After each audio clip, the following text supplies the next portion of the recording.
好多香港朋友都問我住中山會唔會好偏僻呢？今日帶你睇下中山108天宇啦，旗杆新城，地鐵上蓋物業，呢度嘅生活配套呢，絕對唔會輸俾香港市區。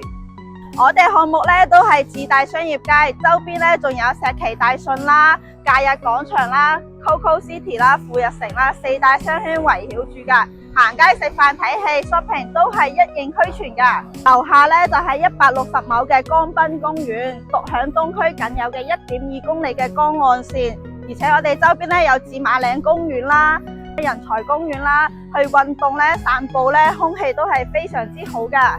教育方面呢，我哋有亞丁類雙語學校啦、中文英港學校啦。香港啲小朋友過嚟讀書呢，完全係冇問題㗎。醫療方面呢，我哋有中山人民醫院啦、東區醫院啦，呢度過去呢都係5到10分鐘嘅生活配套，係非常之方便㗎。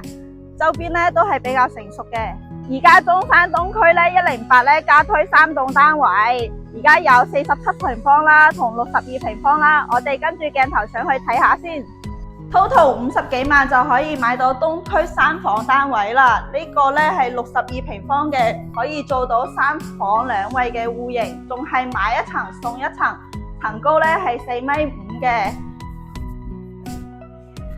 一啲都唔壓抑啊！實用率呢去到100%，而且我哋呢度步行出去50米呢就係地鐵站啦。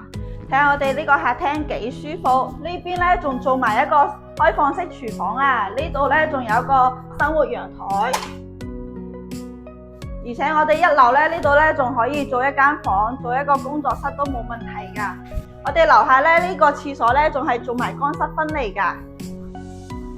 我哋上2樓睇下，2樓呢有2個房間嘅，呢度呢仲係做埋套廁嘅。我哋樓上呢有2個房間嘅，朋友可以返嚟住下呢個客房啦。嚟睇下我哋嘅主人房啦，我哋呢度呢可以放1.8米嘅床，仲可以3邊落床㗎，而且仲做埋一個套廁嘅。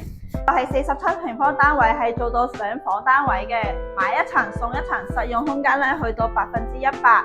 我哋樓下呢度有間主人房啦，而且呢度呢係做埋一個開放式廚房嘅。呢個景呢望返出去呢就係我哋嘅108天苑大平層啦。1-2個人住呢就揀呢種單位係最適合噶啦，溫馨的小家。呢度呢總價先30幾萬，低投入高回報。如果你都中意呢個單位，私信我啦，帶你實地睇樓。